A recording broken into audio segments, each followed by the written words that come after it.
person. I had a phone conversation a few nights ago with someone that I care very deeply about, very, very dear person. And so we were having just this very pleasant conversation, and then so I mentioned, I don't think I can do this. I mean, it's going to be too generous. It doesn't matter. So I said something, and the person got a little upset with what I said.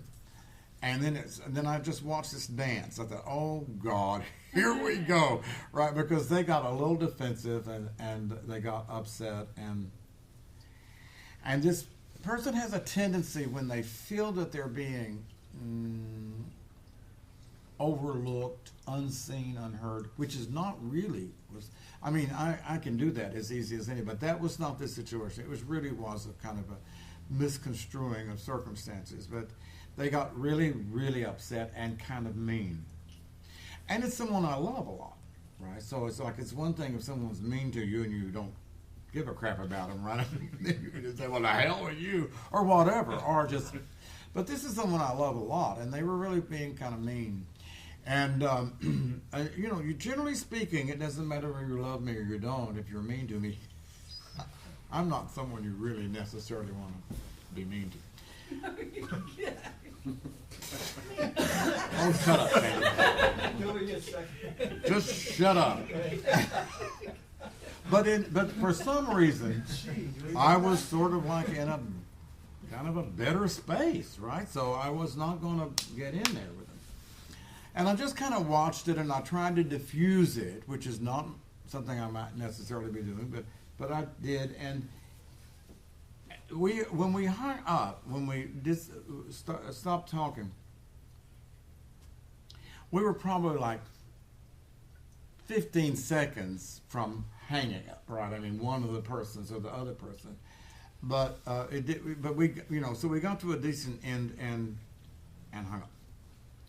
So now I'm sitting there in my little room, and and then I watch the mind. Well, I just watch the mind start. Well, I started playing it over, the conversation over. Has anyone ever had that situation? I mean, it's really a funny question. Have you ever had a situation where you start playing something over? I mean, because that's the nature of the mind, right? And so certainly the first thing I did was to convince myself that I didn't do anything wrong. And basically, it's true. I mean, in this situation, it's kind of rare. I mean, because, in other words, I'm not trying to come off as being any better than I am, or worse. But I mean, really, it was really a real distortion, and then it just triggered this kind of real wounded place in this person, and I just couldn't really get us out of it. So I sat there for a moment, and I'm not so sure this has ever happened to me in 72 years on this planet. I'm not sure. I would love to have thought it had previously, but I'm not so sure. I sat there, and suddenly came the thought, now I can do this all night long. I can do this until I go to bed. I mean, let go of it, and then it'll come back in about 20 minutes. Maybe I'll turn on the TV, or maybe it'll come back, and then I'll let go of it, and then it'll come back, and I'll go to bed, and I'll close my eyes, and it'll come back. Because as I said, I really care for this. And then I thought, so this is going on in the mind, and then the other thought is, and I'm going to wake up tomorrow morning, and this is going to be running. Just as sure as I'm sitting here, this will run tomorrow morning. That was not acceptable to me. I don't know that I've ever really been as clear that was not acceptable. It just was not acceptable. I thought, this cannot happen. So the next thing that happened is, I can't tell you, because I don't know what happened. How can you define or describe letting something go? I mean, right? How can you put it into words? But in some way, something here just, I'm going to say it disappeared. I mean, it's like that person who was involved in that exchange could have worked it out, processed it, rationalized it, thought about it. But something just disappeared. It never came back. It didn't come back that night. It didn't come back the next morning. And it has not come back since. And I've thought about it over and over and over. Because, like if I could package that, I could sell it, couldn't I? Right? Couldn't I sell that? If I could package letting go. And so I told this to Dan. I was speaking with Dan. Because I was telling him, you need to let that go, Dan. So, I that was the conversation. Some of you know Dan. Beverly knows Dan. And so I said, and he said, well, that's great. But he said, but how did you do it? And I thought, this is a perfect example of what, in the teaching, it said that truth is nonverbal. You just can't put the real truth into words. You just can't. It's not possible. So, as I was thinking about it, so I thought, really, that was about 4 days ago. I thought maybe I would share this with you all, and maybe I wouldn't. But this morning, I thought of a sutra that or sutta in Pali, sutra in Sanskrit. I've loved this for years. And it came back to me, and I think I read it in a Dharma talk years ago, but I'm going to read it to you now. It's Mahajjhima Nikaya. That's the middle discourses. This is one that's not very famous because it's kind of strange, but that's why I like it, of course. The first time I read it, whoa. So I'm going to read this to you, and then I'm going to talk a little bit about it. Oh, it's time to quit already. Oh, well, never mind.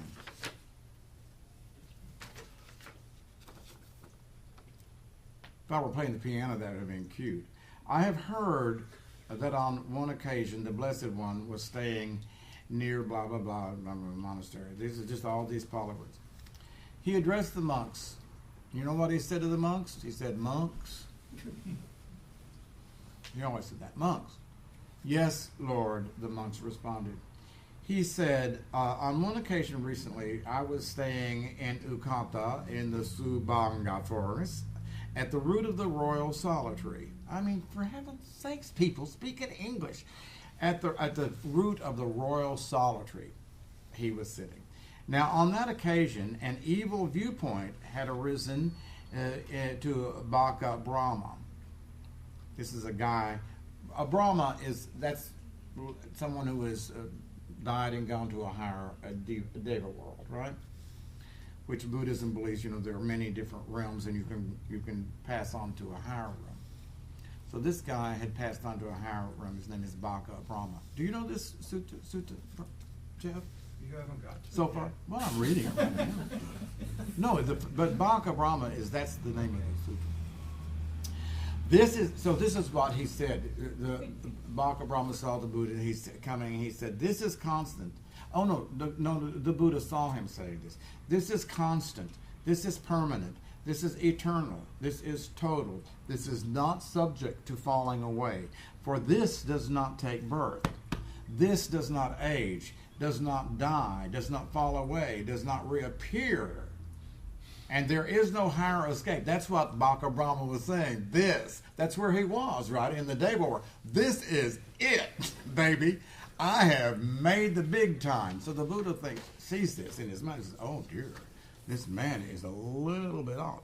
Because Buddhism teaches that even in the Deva world, that's temporary, right? As long as there's a me, even no matter how subtle it is, that's reincarnated even to the higher and higher realms, you still are going to have to come out and, discover the truth of no self, emptiness.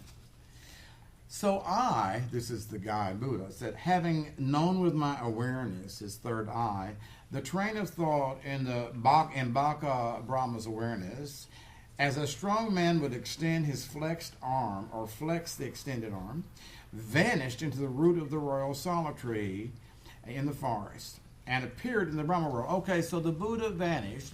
He went through the the root of that tree. Now, if you want to believe that he did that,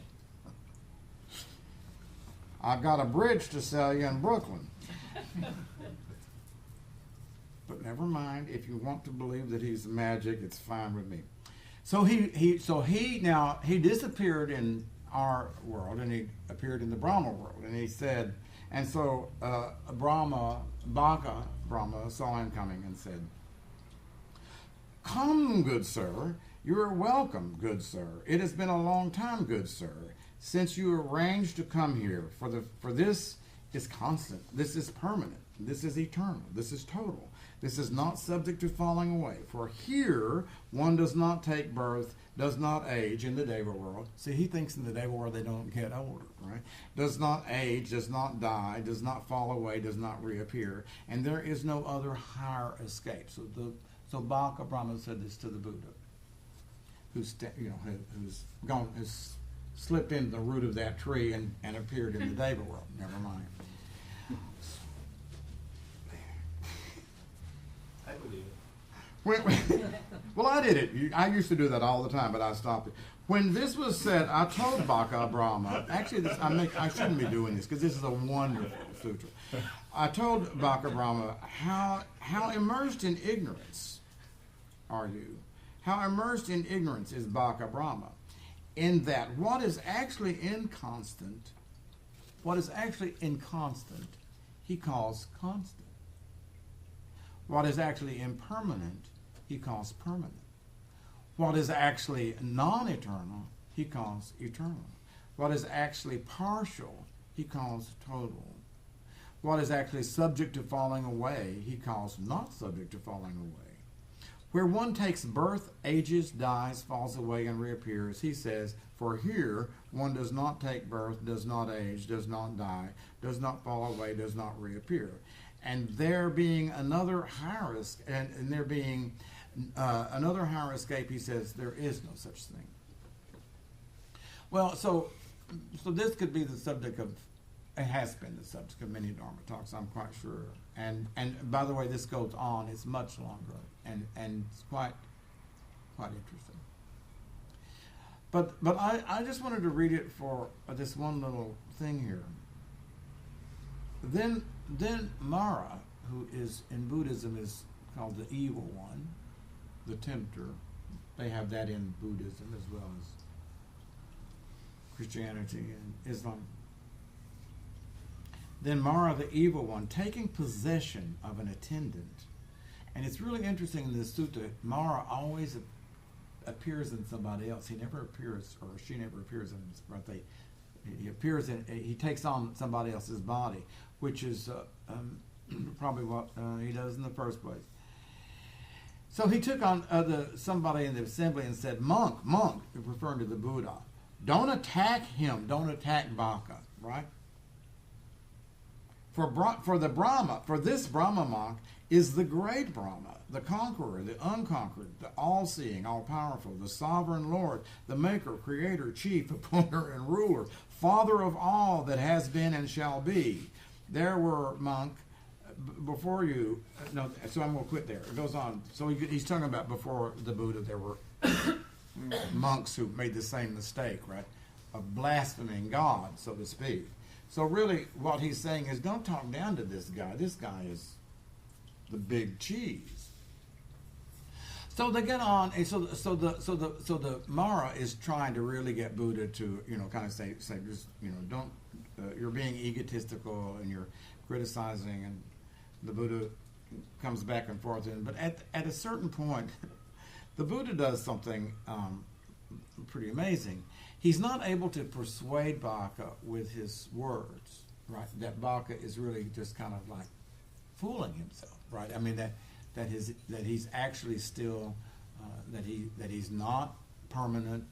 He's not all those constant, all those things. That he's still stuck in the realm of samsara, in a sense, only in a higher realm.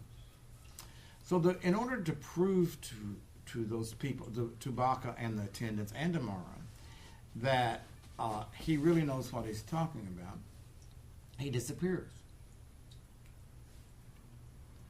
And his voice is still there. He's talking to them, but he disappears. He vanishes.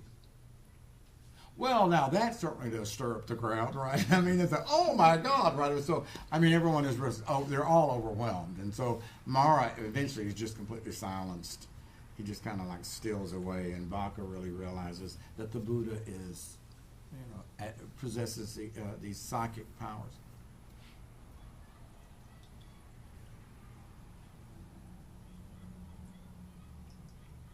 Now, I've never read it that way, and I don't read it that way. And the commentator talks about it, again in these magical ways. I mean, that the Buddha really did disappear into the root and went up into the Deva world and then disappeared. So that's fine. But the reason why I love this so much is, does anyone have you gotten it? He disappeared. What if it's his ego that disappeared? What if this is really kind of a parable or a metaphor for the fact that you can let go of the crap in your mind, and that's clinging to the story can disappear? I mean, isn't that more fantastic than the fact that he physically disappeared in a magical sort of way, showing his psychic power? To me, it is. I mean, to me, the story is, if you read it in that way, I mean, in other words, that he's saying that he did it and you can do it and I can do it, we can all do it, that we can, in some amazing moment, let go of clinging to right and wrong. I am right and she is wrong. Nobody ever does that. You see, you can work it out intellectually, as I might have been trying to do with the situation, trying to work it out in my mind. Forgive. I'm going to forgive him for not being nice to me. I mean, that's all lovely, right? But that's I forgiving him. It's all very lovely, and I'm not putting it down. And of course, in psychology, we say let's accept it. But what about just disappearing? Just disappearing. Because that's what he did in this sutra, I'm sure. And then everything that happens, I mean, when you read the sutras or the suttas, they're all, they so monumentalize and exaggerate what was. I mean, if he really was a little man, which is what he said, then he didn't disappear into a Sala root and appear in a Devaram. That's not true. A normal human being doesn't do that, and he said that he was that. So I take him at his word. But that doesn't really matter. I mean, some people, if a person needs to imagine, that the Buddha is this magical thing, or a creature, that's fine. But I love the idea, the metaphor of disappearing in front of people as proving your ability to proving the truth that you really are enlightened, that you can let go.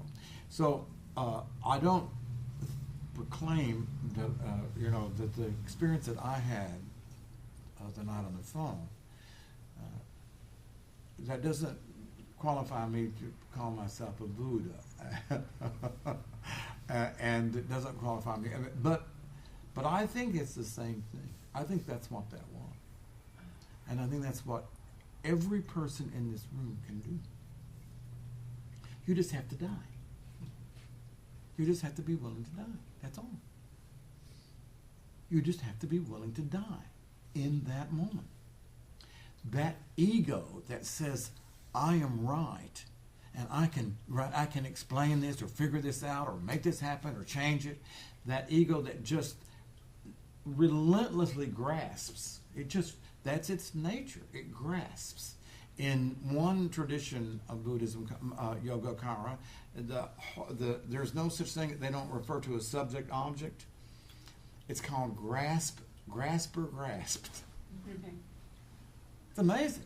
I really like that. It takes away almost, I mean, if you say grasper, that even takes even more personality out of it. Because even the subject has that subtle, well, I'm the subject and he's the object. John's the object and I'm the subject. But what if I just take it as grasper grasped? And what if that's really what the ego does? Moment to moment to moment, even as you're sitting. Grasping, grasping, grasping, grasping, grasping. So, I don't think anybody can tell you how to do it.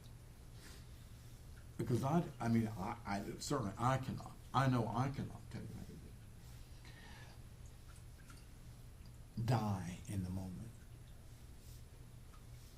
Going to work, Marta, and walking in. And Marta was talking about the Dharma corner and the which was pretty much about politics, right? The last one,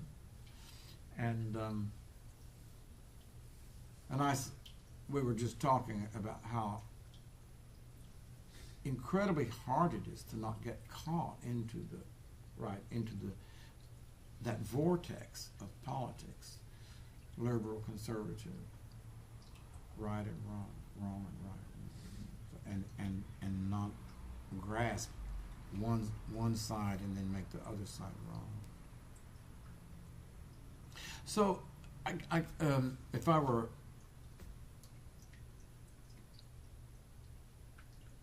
I think that more and more,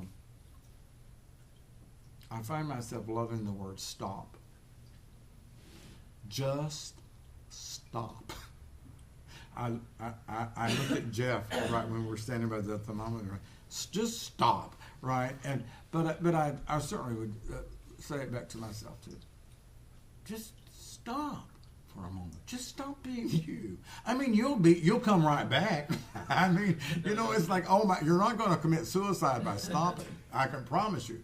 Because we're relentless. I mean, we may fragment for a second, we come right back together. But stopping is, I remember, you all remember, not too long ago, maybe less than a year ago, I think I was reading the wonderful Chinese teacher and his stopping and realizing and stopping.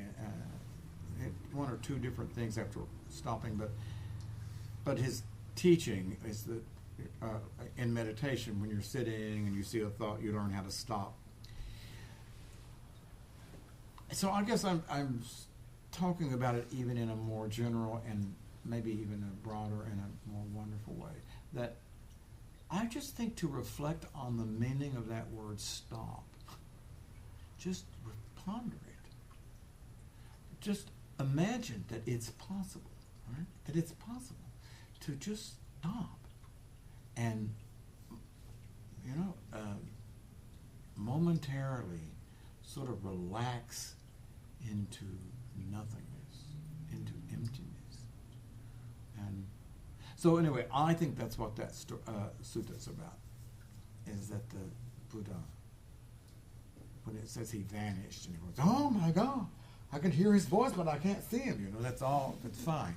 But just imagine, that what that's really about is a being that has the capacity to stop being a person suddenly.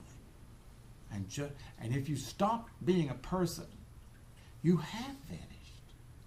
You have disappeared. You're just space. Intelligent space.